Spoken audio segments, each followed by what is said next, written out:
छीनता, आबो दाना बंद नहीं करता, सूरज को हुक्म नहीं करता कि इसके आंगन में रोशनी नहीं फैलानी, चांद को नहीं रोकता कि तेरी किरणें इसके वेड़े में नहीं पड़नी चाहिए, बल्कि अल्लाह जब किसी से नाराज होता है सजदों की तौफीक छीन लेता है। सजदों की तौफीक छिन गई तो फिर समझो अल्लाह नाराज है, अल्लाह राजी नहीं है। और अगर सजदों की तौफीक नसीब हो जाए, किसी ने वासफ अली वासफ मरहूम से पूछा था कि कैसे हमें पता चलेगा कि हमारी नमाज कबूल हो गई है, तो उन्होंने कहा था एक नमाज के बाद दूसरी अता हो जाए तो समझ लो पहली कबूल हो गई है। तो नमाजों का नसीब होना ये अल्लाह की रिजा और अल्लाह की खुशनुदी की दलील है, और सजदों की तौफीक का छिन जाना ये अल्लाह की नाराजगी की दलील है। मैं और आप देखें कि हम कहाँ खड़े। देखिए दौलत तो कुफार को भी मिलती है, अल्लाह दौलत उसे भी देता है जिससे राजी है, उसे भी देता है जिससे नहीं राजी, लेकिन सजदों की तौफीक उसे ही देता है जिस पे वो राजी है। तो 5 गाना नमाज शियारे जिंदगी बना लीजिए, नमाज कज़ा ना होने पाए। क़यामत के दिन बेनमाजी उस सफ में खड़ा होगा जिस सफ में नमरूद खड़ा होगा, जिस सफ में हामान खड़ा होगा, कारून खड़ा होगा, शद्दाद खड़ा होगा। मुझे बताइए हम में से कोई ये गवारा करता है हम उस सफ में खड़े कर दिए जाएं जहां दुश्मनाने खुदा खड़े हों? आज कोई नमाज पढ़े या ना पढ़े, हशर के दिन हुक्म होगा कि अल्लाह के हुजूर सजदा करो। हर कोई सजदा करना चाहेगा, जो नहीं पढ़ता वो भी करना चाहेगा, लेकिन बेनमाजी की कमर अकड़ जाएगी, वो आरजू रखने के बावजूद सजदा नहीं कर पाएगा। कुरान बताता है कुछ लोग जहन्नम को धकेले जा रहे होंगे, उन्हें कुछ लोग पूछेंगे मा सलकाकुम फी सकर, तुम जहन्नम को क्यों जा रहे हो, क्या हुआ तुम्हें? तो वो जवाब में क्या कहेंगे? लम नकु मिनल मुसल्लीन, हम नमाज नहीं पढ़ा करते थे। सबसे पहला हिसाब क़यामत के दिन जो बंदे से लिया जाएगा वो नमाज का लिया जाएगा। पहला सवाल बंदे से ये होगा। यार चिड़ियां भी रब की तस्बीह बोलें और अशरफुल मखलूकात सोया रहे। जब सुबह का वक्त होता है हशरातुल अर्ज़ भी बिलों से निकल के रब की तकदीस के तराने पड़ रहे होते हैं। दरख्तों की शाखों पे चिड़ियां परिंदे वो भी अल्लाह की तकदीस के तराने पड़ रहे होते हैं। हशरातुल अर्ज़ भी उसकी तकदीस के गीत गा रहे होते हैं और अशरफुल मखलूकात खराटे ले रहा हो। इससे बड़ी बदनसीबी क्या हो सकती है? आइए 5 गाना नमाज शियारे जिंदगी बना ले। इस मजलिस में अगर कोई बेनमाजी है तो आज अज़्म मुसम्मम करके यहाँ से लौटे कि आज के बाद नमाज नहीं छोड़ूंगा। और अगर आप 5 गाना नमाज की आदत रखते हैं तो आपको मुबारक हो, लेकिन ये अज़्म करके जाइए अपने घरों में, अपने अज़्ज़ा व अक़रबा और अपने दोस्तों में इस ज़ोर से तलकीन और ताकीद करेंगे नमाज की कि वो पक्के नमाजी बन जाएंगे। बंदा बंदगी से सजता है, जिंदगी आमद बराए बंदगी, जिंदगी बे बंदगी शर्मिंदगी। अगर जिंदगी में बंदगी नहीं तो जिंदगी के पल्ले है क्या? उलमा ने लिखा है कि ये सारे दरख्त हालते क़याम में हैं, चौपाई हालते रकू में हैं, मेंढक तशहुद में हैं और हशरातुल अर्ज़ सजदे में हैं। और इंसान अशरफुल मखलूकात है, इसकी इबादत में दरख्तों का क़याम भी रखा गया और रुकू भी रखे गए और सजदे भी रखे गए और कादे भी रखे गए, इसलिए ताकि इसकी इबादत तमाम मखलूकात की इबादत की जामे बन जाए। लेकिन ये इसके बावजूद अल्लाह के हुजूर सजदा रेज होना पसंद न करे तो बताइए कैसे रहमतें इसके ऊपर उतरेंगी? खुश नसीब तो वो हैं जो 5 गाना नमाज अदा करने के बाद तहज्जुद भी कज़ा नहीं होने देते, सजदों से अल्लाह के हुजूर हाज़िरी पेश करते हैं। सबसे ज़्यादा बंदा अल्लाह के उस वक्त करीब होता है जब सजदे में सर रखा हुआ होता है। इंसान के अशरफ आज़ा उसके सर में है, बोलने की कुव्वत ज़ुबान सर में, देखने की कुव्वत आंखें सर में, सूंघने की कुव्वत नाक सर में, चखने की कुव्वत ज़ुबान सर में, सुनने की कुव्वत कान सर में, सोचने की कुव्वत दिमाग सर में, और सर मालिक के दर पे।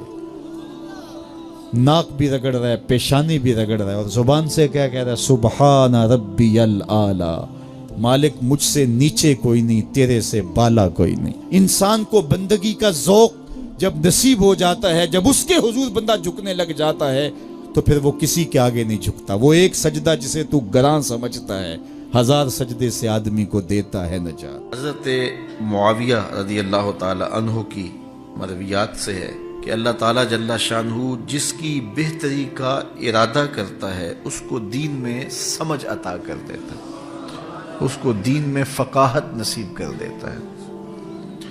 دولت کا کثرت سے مل جانا یا نہ ملنا یہ کوئی بات نہیں ہے۔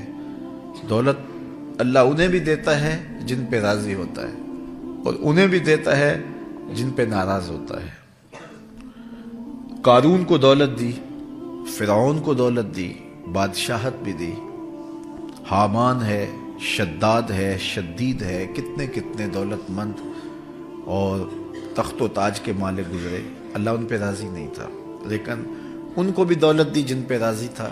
حضرت عثمان غنی کو دولت عطا کی، حضرت عبد الرحمن ابن عوف رضی اللہ تعالیٰ عنہ کو صحابہ میں سب سے زیادہ دولت مند حضرت عبد الرحمن ابن عوف تھے، ان کو بھی دولت عطا کی، اور بھی لوگوں کو، حضرت سلیمان کو پیغمبری بھی دی، دولت بھی دی، بادشاہت بھی دی۔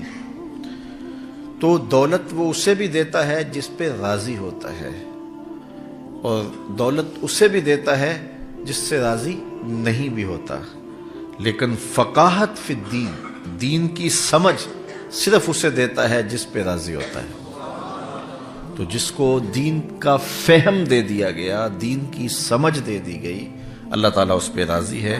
جس کی بھلائی چاہتا ہے، جس کی بہتری چاہتا ہے، اس کو اللہ تعالیٰ جل شانہ دولت دین دے دیتا ہے اور دین کی سمجھ عطا کر دیتا ہے۔ حضور علیہ الصلوۃ والسلام کا ایک اور فرمان سن لیجئے، جو ایسے راستے پہ چلا جس میں وہ علم کی تلاش کرتا تھا، جو علم طلب کرنے کے لیے کسی راہ کا مسافر ہوا، سہل اللہ لہ بہ طریقا الی الجنہ، تو وہ جنت کے راستے پہ چلا۔ جتنے قدم اٹھاتا ہے وہ جنت کی طرف قریب ہوتا چلا جاتا ہے۔ تو راہ علم کے سفر میں اللہ نے اتنی برکتیں رکھی ہیں۔ حضرت سلیمان علیہ السلام کو اللہ نے اختیار دیا، یا دولت لے لو، یا بادشاہت لے لو، یا پھر علم لے لو۔ ان تین چیزوں میں اللہ نے ان کو ایک چیز اختیار کرنے کا اختیار دیا، یا دولت لے لو، یا بادشاہت لے لو، یا علم لے لو۔ انہوں نے کہا مالک مجھے علم دے دے۔ کہا اچھا تو نے علم کو اختیار کیا، دولت اور بادشاہت اس کے صدقے دے دی۔ ایک زمانے میں ایک ملک نے دوسرے ملک پر قبضہ کر لیا، تو جو بادشاہ وقت تھا اس کو گرفتار کر لیا۔ تو جب گرفتار کر کے دربار میں لایا گیا تو وہ جو دوسرے ملک کا محکوم بادشاہ تھا وہ سامنے کھڑا ہے، تو اس نے اس کو کہا کہ میں بھی چونکہ بادشاہ ہوں اور تم بھی اس سلطنت کے شہنشاہ رہے ہو، تو میں تمہیں قتل نہیں کرتا، تمہیں معاف کرتا ہوں، اور اب اس ملک میں تمہیں کوئی عہدہ دینا چاہتا ہوں۔ اب تم بتاؤ تم کون سا عہدہ قبول کرو گے؟ اب ہمارے حکمران ہوتے ہیں وہ کہتے ہیں وزیر خزانہ لگا دو، لیکن اس نے کہا مجھے معلم لگا دو، مجھے ٹیچر لگا دو۔ تو وہ بادشاہ ہنس پڑا، کہنے لگا پھر دوبارہ بادشاہی چاہتے ہو؟ تو یہ بادشاہی ہے، یہ شہنشاہی ہے۔ تو جو راہ علم پہ چلا وہ جنت کے راستے پہ چلا، اللہ اس کے لیے جنت کی راہیں بھی آسان کر دیتا ہے، اور دنیا پہ بھی اللہ تعالیٰ اس کو عزتوں سے نوازتا ہے۔ تعلیم و تعلم کا جہان حقیقی جہان ہے۔ تو باقاعدہ 8 سال کا کورس کرے یہ تو ہر شخص کے لیے ممکن نہیں ہے، لیکن سب کے اوپر لازم ہے کہ وہ ضروریات دین سیکھے۔ ان میں نماز، روزہ، حج، زکوٰۃ، اگر کاروبار کرتا ہے تو کاروبار کے مسائل، اسی طرح جو ہے وہ کفر، اسلام، بنیادی عقائد، یہ وہ چیزیں ہیں جو ہر ایک شخص کے اوپر جو ہے وہ سیکھنی واجب ہیں اور ضروری ہیں۔ تو ان کو سیکھنے کے لیے علمی حلقوں میں جانا، بیٹھنا، علماء کی صحبت میں بیٹھنا، یہ اپنے اوپر لازم کر لیں۔